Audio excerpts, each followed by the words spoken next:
En Afrique, les gens grandissent jusqu'à 31 ans. Après 31 ans, on ne grandit plus. On apprend seulement à fignoler français pour ceux qui vivent dans les pays francophones. C'est ça. Voilà pourquoi quand je vois des gens confrontés à une personne complètement abrutie, beaucoup plus âgée, et mon vieux. Vous savez, avez-vous déjà été ami à une personne, mais son vieux, c'est quelqu'un que tu n'appellerais jamais vieux. Parce que c'est quelqu'un de désordonné, c'est un impoli, un irrespectueux lui-même. C'est un monsieur qui se comporte de manière banale. Il a une bassesse effrénée. Mais la personne qui est censée être ton ami l'appelle vieux. Et tu te sens presque dans l'obligation de lui accorder le même respect. Mais quelque part, moi je rejette ces genres d'histoire. Ça ne m'arrive pas souvent, mais je me souviens très clairement avoir rejeté à plusieurs reprises ces genres d'histoire. Ah, mon vieux, moi je l'appelle en son nom. Pendant que lui, mon vieux Patrick. Moi je dis bonjour monsieur Patrick, comment ça va? Ah, comment ça va? Voilà. Ou bonjour Patrick. Ce n'est pas aussi mal que ça. Si quelqu'un ne se respecte pas, on lui accorde pas le respect, on dit commande ou exige son âge. Le respect, c'est par rapport au comportement. Le respect, c'est la tenue personnelle. Ça n'a absolument rien à voir avec l'âge. Parce que même les abrutis vieillissent.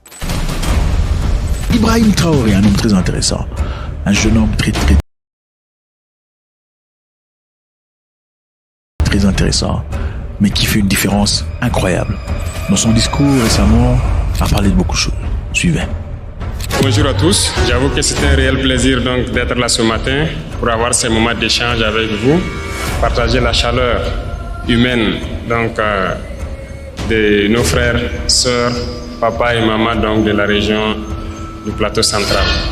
Mais je souhaiterais qu'on puisse rendre un hommage vibrant à ceux-là qui se battent au front, qui nous permettent nous de nous retrouver ici, d'échanger et de voir les perspectives pour notre patrie. Et je voudrais qu'on observe une minute de silence pour la mémoire de ceux qui ont laissé leur vie dans cette bataille.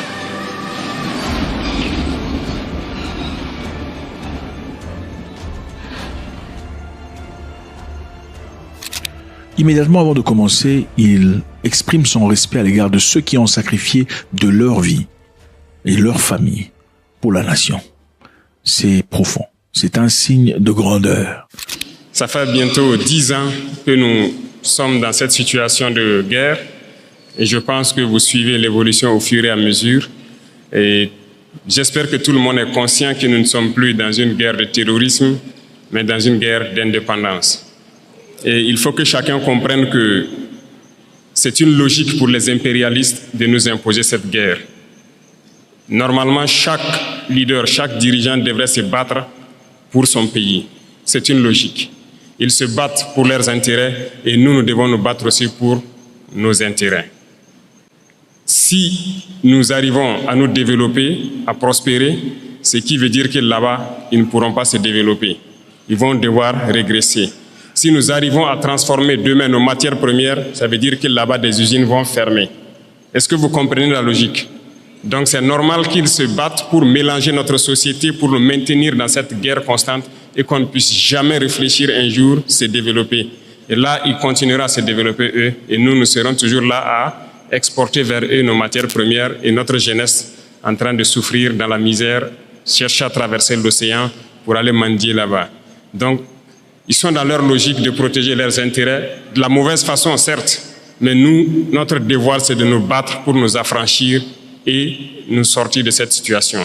Ibrahim Traoré signale ici que l'Occident souhaiterait que l'Afrique reste en guerre, que l'Afrique reste en désordre. Plus il y a la guerre en Afrique, plus ils vivent le bonheur chez eux. Plus l'Afrique est concentrée sur comment résorber ces guerres, moins elle aura le temps de se construire, de se bâtir, de s'établir. Donc, s'il n'y a pas de guerre en Afrique, les Africains seront beaucoup trop concentrés à essayer à construire l'Afrique. Et l'Europe, dans son cas, sera pauvre. Soit l'Afrique est riche, soit l'Europe est riche. C'est comme ça. Bon, ils pourraient avoir une certaine forme d'égalité, mais ils ne veulent pas ça. Ils veulent que soit vous soyez riches pendant qu'ils sont pauvres, ou soit vous êtes pauvres et ils sont riches. Quel serait leur choix, d'après vous? C'est évident. Voilà pourquoi donc, je profiterai donc de ce mois béni, où chrétiens et musulmans se retrouvent donc en mois de carême. Souhaiter un bon mois de carême à tous, et que Dieu exauce les prières des uns et des autres.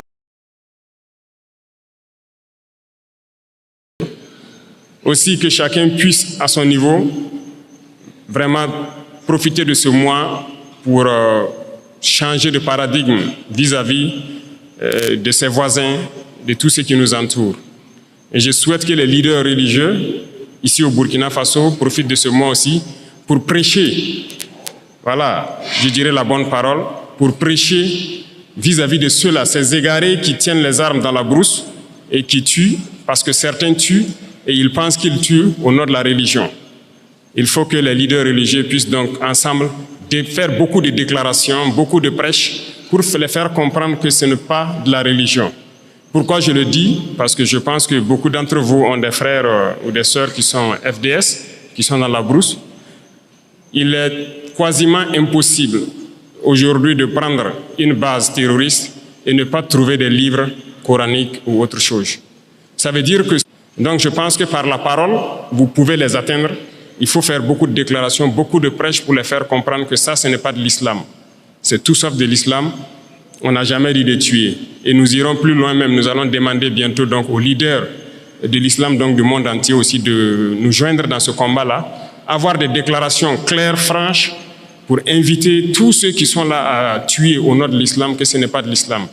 Normalement, c'est une religion de paix, de solidarité, voilà, d'entraide.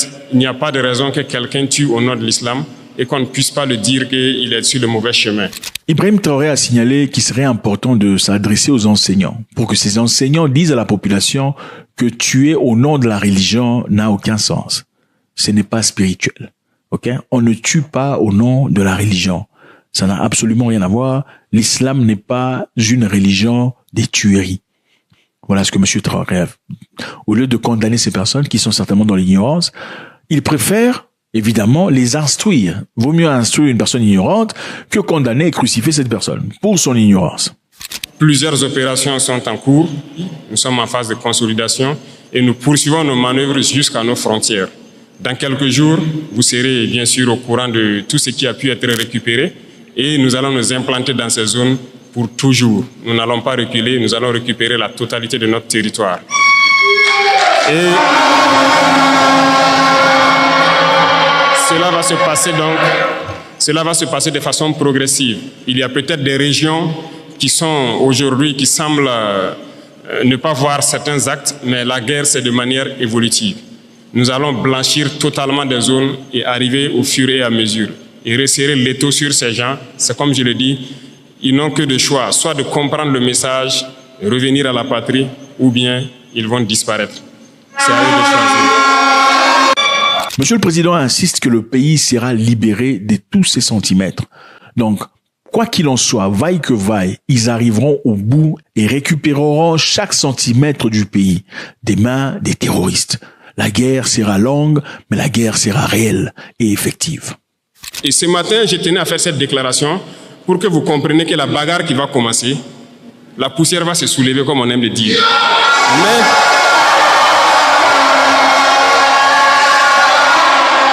il faut que vous-même vous fassiez attention, parce que ce sont les mêmes qui vont passer derrière pour intoxiquer, pour créer des mensonges et amener les gens à se détourner de l'essentiel. Il y en a déjà qui essaient, on voit beaucoup de gens qui font des vidéos pour laver les images de certains et tout ça. Faites attention. Et il y a beaucoup de petites entreprises qui ferment parce qu'ils n'arrivent pas à payer les salaires des employés et tout ça. Ils ont des factures déposées au trésor, on n'arrive pas à payer. Mais c'est ça, on dit de donner une partie de notre argent en banque. On va payer ces entreprises pour qu'ils puissent fonctionner. Et les gens sont en train de réfléchir avec l'argent. Vous pensez qu'on peut laisser ça comme ça? La dette intérieure, là, on va payer ça. Cette fin du mois-là, l'argent là va rentrer. On a demandé juste un pourcentage. Ce n'est même pas tout l'argent qu'on veut retirer. C'est un pourcentage qu'on a demandé pour le faire. Et ça réfléchit beaucoup. Certaines banques ont répondu, félicitations à eux, mais la plupart des banques n'ont pas transféré l'argent jusqu'à aujourd'hui. C'est un message que je tenais à les lancer. On a donné fin mars, c'est fin mars. Si fin mars, les 25% ne sont pas là, on va passer à autre chose. Vous êtes prévenus et que la manipulation ne doit pas continuer. Parce que ce sont généralement ceux qui sont victimes de ça, ce sont les couches les plus pauvres en fait, du pays. Il est employé dans une petite entreprise, il a peut-être son 50 000, son 100 000 par mois. Son patron a déposé des factures au trésor, il n'arrive pas à avoir l'argent. Lui, il va perdre son emploi, toute sa famille souffre pendant que d'autres sont en train de faire des milliards d'intérêts par mois ou par an. Non, ça ne va pas marcher. Donc, il faut se préparer. C'est un autre front qui s'ouvre. Il y aura toutes les manipulations possibles. Mais restez serein, il faut qu'on avance. Ceux qui veulent importer quelque chose au Burkina, allez-y au ministère, ils vont vous donner les papiers. Il n'y a pas de deal. Si vous partez là-bas et que quelqu'un dit de payer quoi que ce soit, venez à la présidence même vous plaindre. Il y a un bureau là-bas pour ça. Et on va voir celui qui a demandé l'argent là.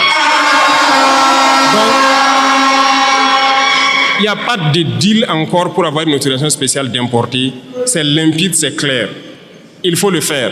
Ceux-là aussi qui importent, qui viennent cacher aussi dans les magasins pour qu'il y ait l'inflation, je vous en prie, dénichez-les et dites-les d'arrêter.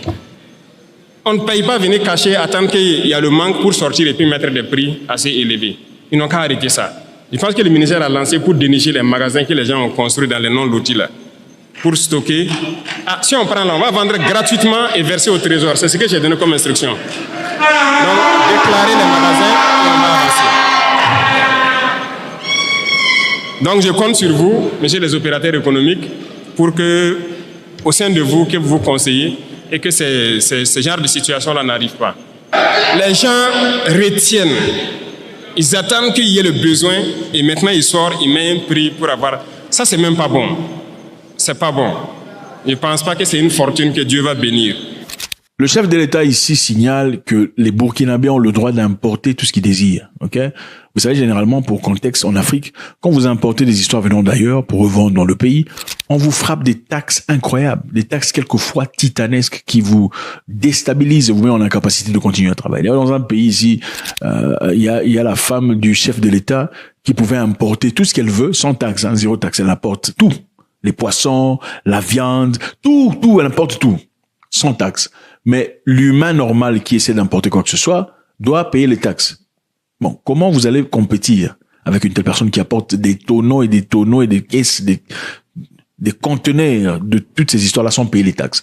Pendant que vous, pour emmener quoi que ce soit, il vous faut payer des impôts plus grands. Il vous faut payer des taxes qui valent quelquefois beaucoup plus cher que l'élément que vous essayez d'importer. C'est de la folie. Traoré dit, s'il y a quelqu'un qui veut importer quoi que ce soit et qu'on lui donne des problèmes, qui viennent au bureau discuter. Ici, il fait savoir à toutes les personnes qui cachent des produits importants dans la société, dans leur maison, jusqu'à ce qu'il y ait scarcité ou rareté de ce produit pour finalement sortir le produit et le vendre à prix cher, qui seront arrêtés. Vous savez, les gens font ça, ok? Donnons un exemple banal. À supposer que les gens cherchent des batteries et vous avez des batteries à vendre. Qu'est-ce que vous faites? Vous cachez vos batteries. On parle de batteries ou des piles, par exemple. Des piles pour télécommande, des piles pour sonnettes, des piles pour alarme, des piles pour machine à massage. Imaginez qu'un commerçant ait ses piles dans ses stocks, mais les cache. Dans quel objectif? On attend que les piles soient finies dans le marché. Quand il n'y a plus de piles dans le marché, lui, il sort ses piles, mais à un prix très cher. Vous vous sentez obligé d'acheter ces piles à un prix exorbitant puisqu'il n'y a pas de piles dans le marché. Il dit, celui qui fasse ce genre d'histoire, il va aller en prison. Il faut qu'on fabrique beaucoup de choses sur place. Moi, je suis persuadé que ce soit tricycle électrique ou motorisé, on peut fabriquer. Donc, on veut donner de l'espace à nos jeunes talents pour s'exprimer. En fait, on est en train de vouloir construire un grand centre où on va faire passer des gens et les accompagner pour s'installer. Et ce sont des gens qui vont voir tout ce que nous consommons au quotidien. Qu'est-ce qu'on peut fabriquer au Burkina? Et je sais qu'il y en a des talents un peu partout au Burkina.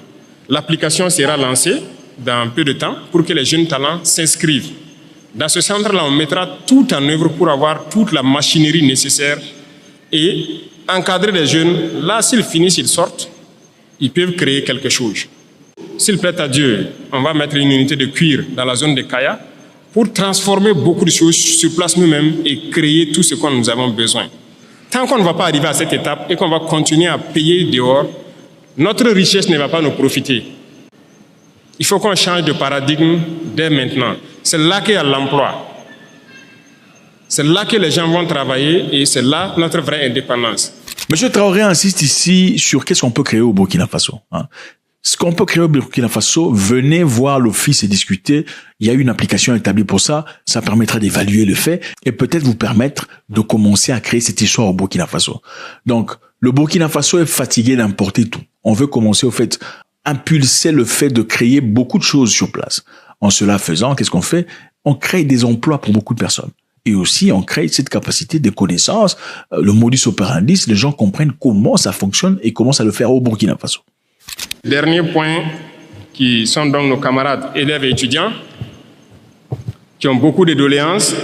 En tout cas, je peux vous assurer qu'on connaît tous vos problèmes. On va faire des cités universitaires. Et même les questions de restaurants, de bourses, intermédiaires, tout ça sont des problèmes qu'on connaît. Mais c'est petit à petit. On ne peut pas régler ça tout de suite. Vous avez déjà la construction de la cité ici, c'est ça, le bâtiment administratif.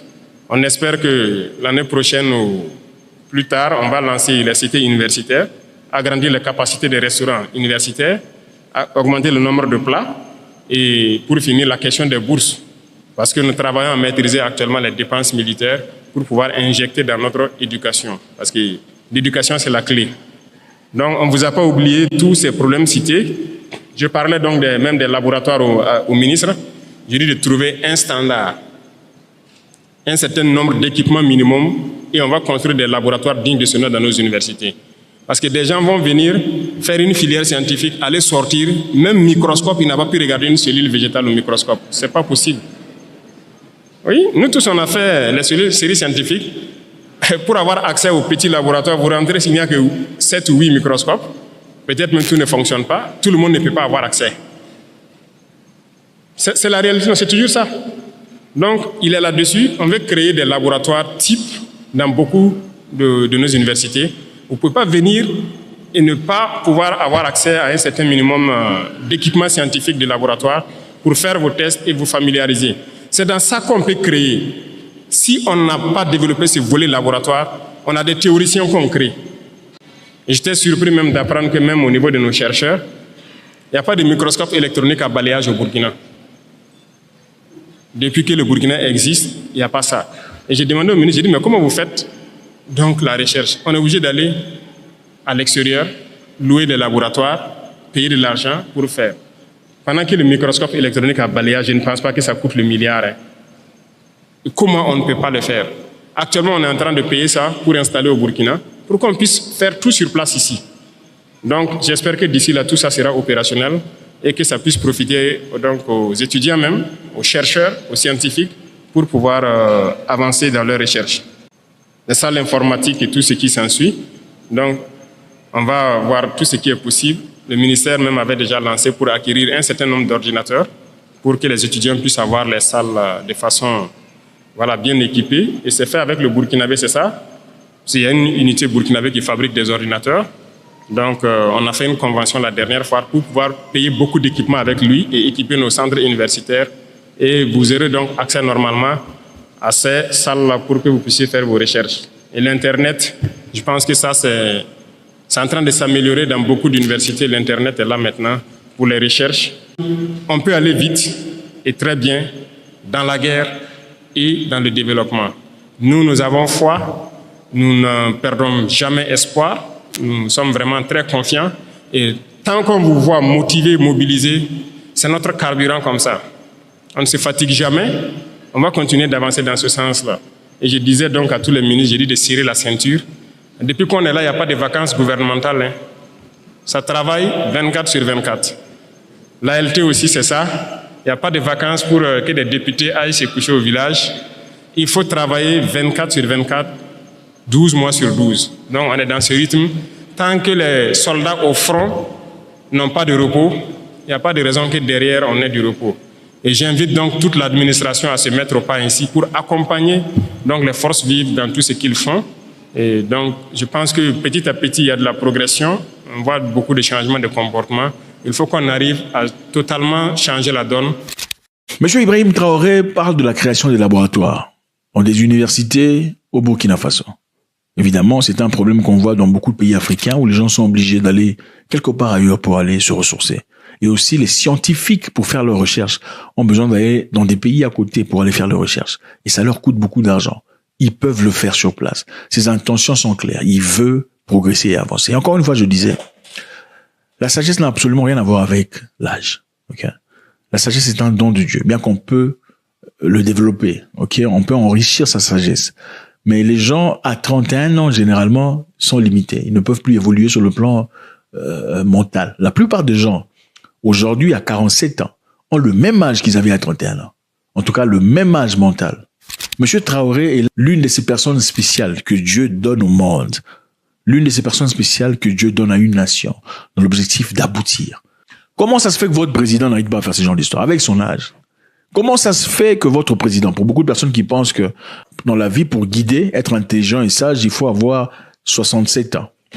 Comment ça se fait qu'ils sont incapables de faire des choses les plus élémentaires que M. Traoré fait chaque jour? À chaque sortie, il y a quelque chose de nouveau pour le Burkina. À chaque sortie, il y a des écoles. À chaque sortie, il y a des machines de création de tomates ou peu importe. À chaque sortie, il y a des buildings, des hôpitaux. Comment il le fait? Point d'interrogation. God bless.